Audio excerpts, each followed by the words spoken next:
미라클 모닝 애청자 여러분 안녕하십니까? 히브리서 10장 38절에서 39절 말씀에 보면 이제 의인은 믿음으로 살리라. 그러나 어떤 사람이 뒤로 물러가면 내 혼이 그를 기뻐하지 아니하리라. 그러나 우리는 뒤로 물러가 멸망에 이르는 자들에게 속하지 아니하고 믿어서 혼의 구원에 이르는 자들에게 속하느니라. 이렇게 말씀을 했습니다. 이 말씀에서 반복되는 말씀은 뒤로 물러가면, 뒤로 물러가 라는 말씀입니다. 우리는 뒤로 물러가면 안 됩니다. 뒤로 물러가서 멸망에 이르는 자들에게 속하지 아니하였기 때문입니다. 우리는 혼의 구원에 이르는 사람들에게 속한 자입니다. 뒤로 물러가서는 안 됩니다. 우리가 뒤로 물러가면 안 되겠지만 뒤로 물러가는 상태를 성경에서는 여러 가지로 표현하고 있습니다. 요한계시록 2장에서는 그 상태를 처음 사랑을 버렸다라고 이야기하고 있습니다.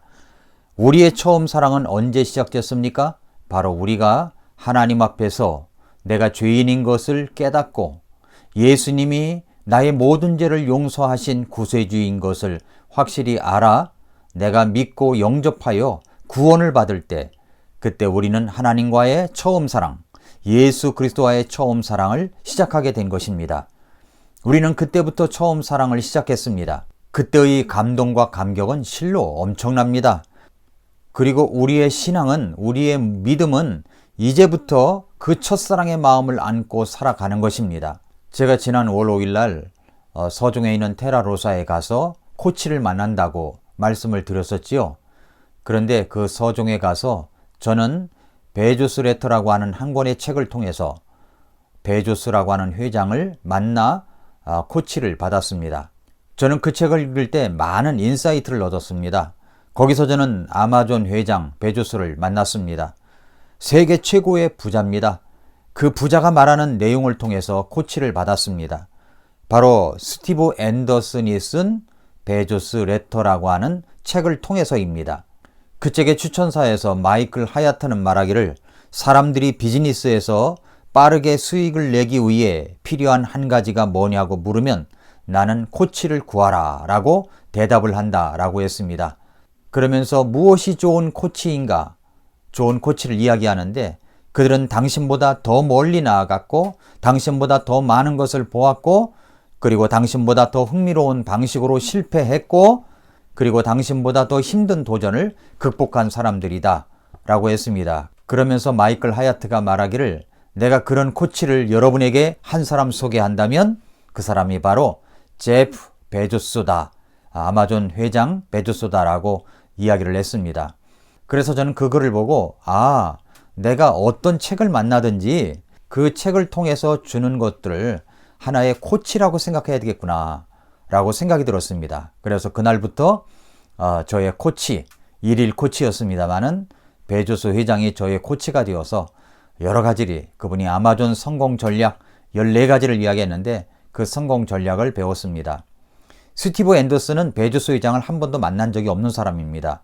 그런데도 불구하고 그가 베조스 회장이 매년마다 아마존 주주들에게 주주 서한을 보내고 있는데 그 주주 서한을 처음부터 지금까지 모두 분석한 결과 아마존 회장 베조스는 14가지의 성장 원칙을 가지고 있구나. 이것을 발견해서 정리한 것이 바로 베조스 레터라고 하는 책입니다. 아마존의 그 성장 사이클 4개를 분석한 결과를 보니까 4개의 스테이션을 두고서 계속 돌고 도는 그런 사이클이었습니다. 첫 번째 성장 사이클은 전략적 테스트입니다. 3가지 원리가 있는데 성공적인 실패를 장려하라, 큰 아이디어를 베팅하라, 역동적인 발명과 혁신을 실행하라 등 3가지입니다. 두 번째 성장 사이클은 미래 구축인데 이 안에 3가지 원리가 들어 있습니다. 고객에게 집착하라, 장기적 사고를 적용하라, 플라이 휠을 이용하라 이고요. 세 번째 성장 사이클은 성장 가속화인데 그 안에 의사결정 속도를 높여라, 복잡한 것을 단순화하라, 기술로 시간을 단축하라, 주인의식을 고취하라 4가지입니다. 네 번째 사이클은 확장 기여인데 그 안에 기업 문화를 유지하라, 높은 기준에 집중하라, 중요한 것을 측정하고 측정한 것을 의심하고 직감을 신뢰하라. 그리고 항상 대의원이라고 믿어라 입니다. 이렇게 해서 여러 가지 성장 원칙을 말하고 있습니다. 베조스 회장은 그런 성장 전략 14가지를 가지고 아마존 서점을 20년 만에 1조 달러의 기업 가치로 성장시킨 아주 놀라운 일을 벌이고 있습니다. 이 14가지 원리를, 성장 원칙을 이렇게 쉽게 얻을 수가 있습니까? 그 책 한 권 18,500원만 지불하면 우리가 얻을 수가 있습니다. 그 중에 한 가지 저는 참 마음에 공감이 되고 소스라치게 놀라는 성장 원칙 하나가 있었습니다. 그것은 14번째 성장 원칙, 항상 대의원이라고 믿어라 입니다. 대의원이 무엇입니까? 대의원은 베조스 회장이 매년마다 주주들에게 주주 서한을 보내는데 매년 그 주주 서한을 보낼 때마다 첨부 파일로 보내는 그 내용이 있습니다. 그것은 1977년에 첫 번째 주주 서한을 보낼 때 자기가 아마존을 운영하기 위한 그 마음가짐을 써서 보냈던 그 서신입니다. 나는 이렇게 사업을 할 것이다 라고 하는 내용입니다. 그것은 아마존은 언제나 첫날의 마음가짐을 잊지 않을 것임을 약속하고 있는 첨부 파일입니다. 그 첫날의 마음가짐을 대의원이라고 부르는 겁니다. 첫날의 마음가짐, 대의원. 그러니까 대의원은 아마존을 오늘날과 같은 성공으로 이끄는 데 기여한 모든 리더십 원칙을 상징하는 것입니다. 그러니까 창업 첫날의 마음가짐을 기억하고 되새겨지도록 하는 대의원의 정신입니다. 고객들의 요구를 충족시키고 심지어 그들을 행복하게 해주려는 그들의 끈질긴 집념. 그러니까 대의원은 마음가짐이지 비즈니스의 단계나 전략을 말하는 것이 아닙니다. 대의원은 마음가짐을 말합니다. 그렇게 아마존은 대의원의 정신을 가지고 어떤 것을 결정지으려고 할 때 어떤 전략이나 중요한 것들을 결정합니다. 2016년 베조스 레터에서 베조스 회장은 이렇게 말했습니다. 데이2는 정체 상태라고 말하면서 데이2가 되다 보면 그 다음에는 서서히 티브하다가 매우 괴롭고 고통스러운 쇠락으로 이어지고 결국 죽음에 이르게 됩니다. 그래서 우리는 항상 데이1입니다 라고 이야기를 했습니다. 데이1은 첫날의 마음가짐을 말합니다. 다시 계속되는 2016년 베조스 레터에 보면은 어떻게 하면 둘째 날로 빠져드는 걸 막고 첫날의 마음가짐과 에너지를 유지할 수 있을까라고 하면서 고객의 소중함을 항상 기억할 것, 핑곗거리를 찾지 말 것, 트렌드를 놓지 말 것, 의사결정을 가속화할 것 등을 말하면서 당신의 비즈니스는 성장하고 있거나 죽어가고 있습니다. 중간은 없습니다. 데이2를 피하는 유일한 방법은 항상 데이1이라고 믿고 행동하는 것입니다. 라고 말했습니다. 데이1의 정신, 이 첫날의 마음가짐 정신으로 기업을 하니까 서점만 1조 달러의 기업으로 만들 수가 있었던 것입니다. 자, 이런 성장 원칙을 여러분의 사업장에도 적용해 보십시오.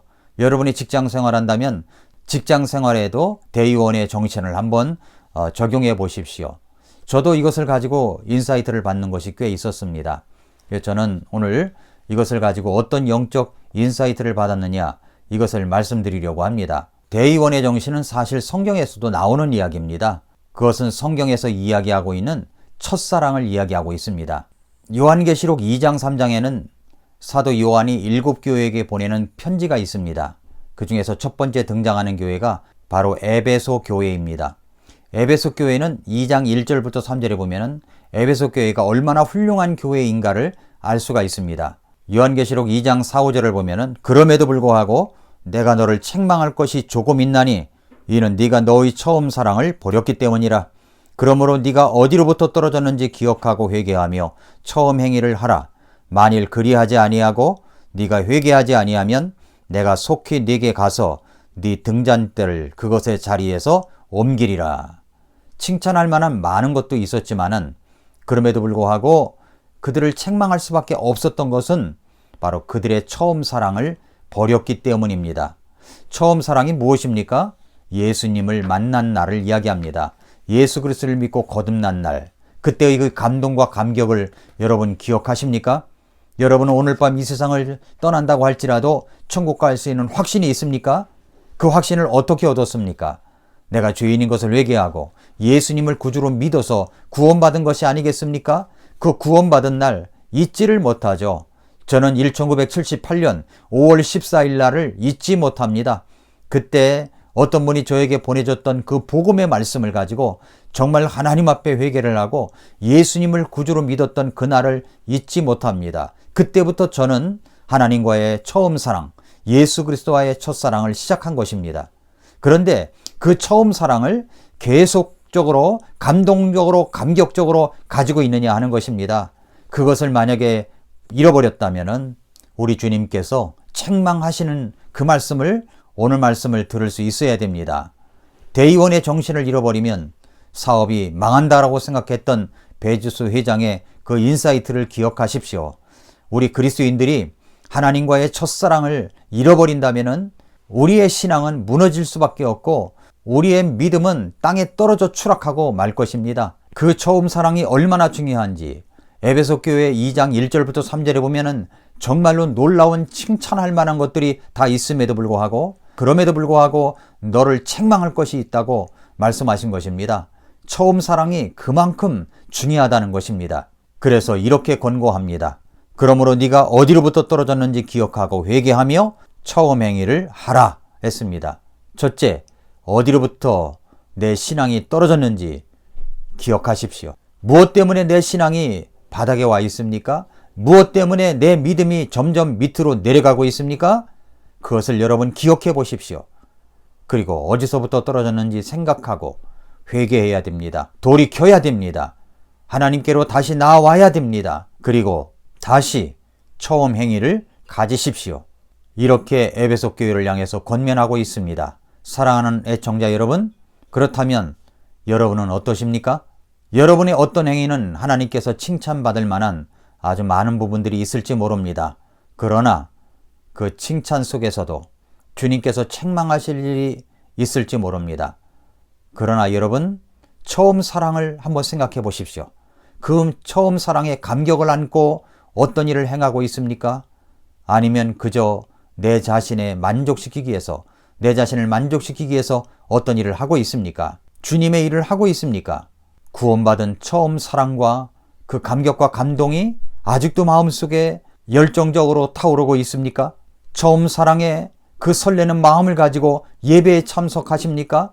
처음 사랑의 그 감동을 가지고 하나님의 말씀을 읽고 엎드려 기도하십니까? 정말 구원받은 것이 확실한 것이 맞습니까? 그렇다면 그 처음 사랑과 태도는 어디로 갔나요? 그러므로 네가 어디로부터 떨어졌는지 기억하고 회개하여 처음 행위를 가지라. 대의원의 정신, 첫날의 마음가짐으로 사업하는 사람도 성공을 거두고 있습니다.